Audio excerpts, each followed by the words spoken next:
ಅವರು ಸುಳ್ಳಿನ ಸರ್ದಾರ್ ಅಂತ ಹೇಳ್ತೀವಿ ನಾವು. ಹೆಸರಿಗೆ ಅಷ್ಟೇ ಅಭಿವೃದ್ಧಿ, ಒಳಗಡೆ ಎಲ್ಲ ಲೂಟಿಯಾಗಿದೆ ತಾಲೂಕು. ಗೃಹಲಕ್ಷ್ಮಿ ಆಗಲಿ ನಾವು ನೋಡ್ರಿ ಬದಲಾವಣೆ ಬಯಸಿದ್ವಿ, ಹೊಸ ಬದಲಾವಣೆ. ನಮಸ್ತೆ, ನಮಸ್ಕಾರ. ನಿಮ್ಮ ಹೆಸರು? ಸಾಗರ್ ನಾಯಕ್ ಅಂತೇಳಿ. ಸಾಗರ್ ನಾಯಕ್ ಅಂತೇಳಿ. ಇದು ನಾವು MP ಎಲೆಕ್ಷನ್ ರಿಸಲ್ಟ್ ಬಗ್ಗೆ ಬಂದಿವಿ. ಅಂದ್ರೆ ಈಗ MP ಯಾರಾಗ್ಬೋದು ನಮ್ಮ ರಾಯಚೂರು? ನಮ್ಮ ರಾಯಚೂರು MP ಜಿ ಕುಮಾರ್ ನಾಯಕ್ ಅವ್ರು ಗೆಲ್ತಾರೆ. ಕುಮಾರ್ ನಾಯಕ್ ಗೆಲ್ತಾರೆ. ನೀವು ಯಾರಿಗೆ ಹಾಕಿದ್ರು ಓಟು? ನಾವು ಕುಮಾರ್ ನಾಯಕ್ ಅವ್ರಿಗೆ ಹಾಕಿದ್ವಿ. ಈಗ ಅವರು ಹೊಸಬರು, ಅಂದ್ರೆ ಈಗ ಆಲ್ರೆಡಿ DC ಆಗಿ 3 ವರ್ಷ ಕೆಲಸ ಮಾಡಿದಾರೆ ಅವರು. ಬಟ್ ಆದ್ರೆ ಲೋಕಲ್ ಅವರಲ್ಲ. ಈಗ ಆದ್ರೂ ಬಂದು ಇಲ್ಲಿ ಸ್ಥಳೀಯರಾಗಿ ನಿಂತು ಈಗ ಅಂಬರೀಶ್ ನಾಯ್ಕರು 5 ವರ್ಷ ಆಲ್ರೆಡಿ ಗೆದ್ದಿದ್ದಾರೆ. 5 ವರ್ಷ ಅಧಿಕಾರ ಮಾಡಿದಾರ. ಈಗ ನೀವು ಜಿ ಕುಮಾರ್ ನಾಯ್ಕ ಆಗೋ ಕಾರಣ ಏನು? ನಾವು ನೋಡ್ರಿ ಬದಲಾವಣೆ ಬಯಸಿದ್ವಿ, ಹೊಸ ಬದಲಾವಣೆ. ಯಾಕಂದ್ರೆ ಗೆದ್ದುಗೆಸಿ 5 ವರ್ಷ ಕಾಣೆ ಆಗಿದ್ರು ಅವರು. ಈ ಜಿಲ್ಲೆಯಲ್ಲಿ ಅವರು ಇವತ್ತಿಗೆ ಇಲ್ಲೇ ಹಳ್ಳಿಗಳು ಎಂಬುದೇ ಅವ್ರಿಗೆ ಗೊತ್ತಿರಲಿಲ್ಲ. ಹಾಗಾಗಿ ನಾವು ಹೊಸ ಬದಲಾವಣೆಯನ್ನು ಬಯಸಿಗೆಸಿ ನಾವು ಚುನಾವಣೆಯಲ್ಲಿ ಬಹಿಷ್ಕಾರ ಮಾಡಿ. ಅಂದ್ರೆ ಈಗ ಗೆದ್ದವ್ರ 100% ಗೆದ್ತಾರೆ. ಈ ಸ್ಥಳೀಯ MLA ಬಗ್ಗೆ ಏನು ಹೇಳ್ತಾರೆ? ವಿಧಾನಸೌಧ ಎಲೆಕ್ಷನ್ ಮುಗಿದು 1 ವರ್ಷ ಆಯಿತು. ಈಗ ಬದಲಾವಣೆ ಏನಾಗಿದೆ ತಾಲೂಕು? ಬದಲಾವಣೆ ಆಗಕತ್ತೈತಿ. ಸಾಕಷ್ಟು ಸ್ಟಾರ್ಟಿಂಗಲ್ಲಿ ಹೇಳಿ ಬದಲಾವಣೆ ಅಂದ್ರೆ ಏನು? ಬದಲಾವಣೆ ಅಂತಂದ್ರೆ ಏನಂತಂದ್ರೆ ಅಭಿವೃದ್ಧಿ, ಹಿಂದೆ ಆಗಿರ್ತಕ್ಕಂಥ ಅಭಿವೃದ್ಧಿ ಏನು ಕಂಡಿದ್ದಿಲ್ಲ. ಅಭಿವೃದ್ಧಿ ಆಗಿತ್ತಾದ್ರೆ ಹೆಸರಿಗೆ ಅಷ್ಟೇ ಅಭಿವೃದ್ಧಿ, ಒಳಗಡೆ ಎಲ್ಲ ಲೂಟಿ ಆಗಿದೆ ತಾಲೂಕು.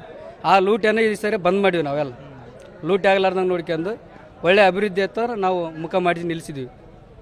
ಚೆನ್ನಾಗಿ ಕೆಲಸ ಮಾಡಕತ್ತಾರೆ ಈಗ ನಮ್ಮ ಮೇಡಮ್ ಅವರು. ಆಲ್ರೆಡಿ ಚೆನ್ನಾಗಿ ನಡೆದ ಬದಲಾವಣೆ ಅಂತ ನಡೆದೈತಿ ಒಳಗಡೆ. ಆಮೇಲೆ ಏನಪ್ಪ ಅಂತಂದ್ರೆ ಸರ್ಕಾರ ಒಂದಿಲ್ಲ ಮೇಡಮ್ ಅವರಿಗೆ ಮಾಡಕ್ಕೆ, ಅವರು ಬರ್ತಕ್ಕಂಥ ಅನುದಾನದಲ್ಲಿ ಅಭಿವೃದ್ಧಿ ಅಂತಕ್ಕಂಥದ್ದು ಮಾಡಕತ್ತಾರೆ. ಈಗ ಕೇಂದ್ರದಲ್ಲಿ ಪ್ರಧಾನಮಂತ್ರಿ ಯಾರು? ರಾಹುಲ್ ಗಾಂಧಿ ಆಗ್ಬೇಕು. ಆಗ್ಬೇಕಲ್ಲ, ಆಗ್ತಾರೆ. ಎಷ್ಟು ಸೀಟ್ ಬರ್ಬೋದು ನಿಮ್ಮ ಪ್ರಕಾರ? ನಮ್ಮ ಪ್ರಕಾರ 300ರಿಂದ 350 ಸೀಟ್ ಬರ್ತದೆ. ಹಾಂ, ಸಮ್ಮಿಶ್ರ ಆಗಿಸಿ ಆಗ್ತದಂತ ಅನ್ಕೊಂತೀವಿ ನಾವು. ನರೇಂದ್ರ ಮೋದಿ ಅವರು 10 ವರ್ಷ ಅಧಿಕಾರ ಮಾಡಿದಾರೆ. ಅವ್ರ ಬಗ್ಗೆ ಏನು ಹೇಳ್ತಾರೆ? ಅವರು ಸುಳ್ಳಿನ ಸರ್ದಾರ್ ಅಂತ ಹೇಳ್ತೀವಿ ನಾವು. ಅಂದ್ರೆ ಏನು ಕೆಲಸ ಮಾಡಿಲ್ಲ, ಏನು ಕೆಲಸ ಮಾಡಿಲ್ಲ. ಮಾತೆ ಬಂಡವಾಳ, ಆಮೇಲೆ ಸುಳ್ಳೆ ಅವ್ರ ಬಂಡವಾಳ. ಆಮೇಲೆ ಈ ದೇಶದಲ್ಲಿ ಅತ್ಯಂತ ಸುಳ್ಳಿ ಜನರನ್ನು ಮರಳು ಮಾಡೋಂಥ ಶಕ್ತಿ ನರೇಂದ್ರ ಮೋದಿ ಅವರಿಗೆ ಐತಿ. ಈಗ ರಾಜ್ಯದಲ್ಲಿ ಎಷ್ಟು ಬರ್ಬೋದು? ಕಾಂಗ್ರೆಸ್ ಅಥವಾ BJP ಎಷ್ಟು ಸೀಟ್ಗಳು ಬರ್ಬೋದು? ನಮಗೆ ಕಾಂಗ್ರೆಸ್ ಸರ್ಕಾರ ನಾವು 16ರಿಂದ 18 ಎಕ್ಸ್ಪೆಕ್ಟ್ ಮಾಡಿದ್ವಿ.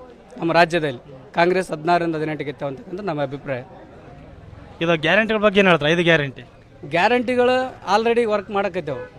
ಈಗ ಮಹಿಳೆಯರಿಗೆ ಗೃಹಲಕ್ಷ್ಮಿ ಆಗಲಿ, ವಿದ್ಯಾವಂತರಿಗೆ ವಿಧಿವೇತನ ಅಂತ ಬರ್ತಾವೆ.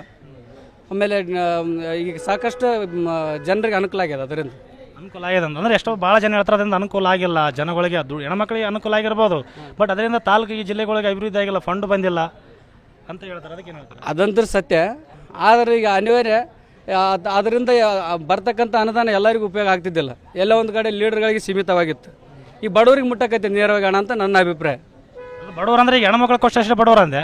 ಹೆಣ್ಮಕ್ಳಿಗೆ ನೇರವಾಗಿ ಬೀಳ್ತದೆ. ಈಗ ನಮ್ಮಂತ ತಿರುಗಾಡೋ ಓಸಿ ನನ್ನ ಮಕ್ಕಳಿಗೆ ಎಲ್ಲ ಯಾವುದೋ ಒಂದು ಇದು ಮಾಡ್ಕೊಂತಿದ್ರು, ಅನುದಾನ ಬಂದಂತಕ್ಕಂಥದ್ದು ಇದು ಮಾಡ್ಕೊಂತಿದ್ರು. ಈಗ ಯಾರು ಇಲ್ಲಲ್ಲ, ಅದು ಬಂದಾಗಿಸಿ ಈಗ ನೇರವಾಗಿ ಹೆಣ್ಮಕ್ಳ ಅಕೌಂಟಿಗೆ ದುಡ್ಡು ಹೋಗ್ತದೆ, ಅವ್ರಿಗೆ ಸಂಸಾರಕ್ಕೆ ಯೂಸ್ ಆಗ್ತಕ್ಕಂಥದ್ದು ನನ್ನ ಅಭಿಪ್ರಾಯ.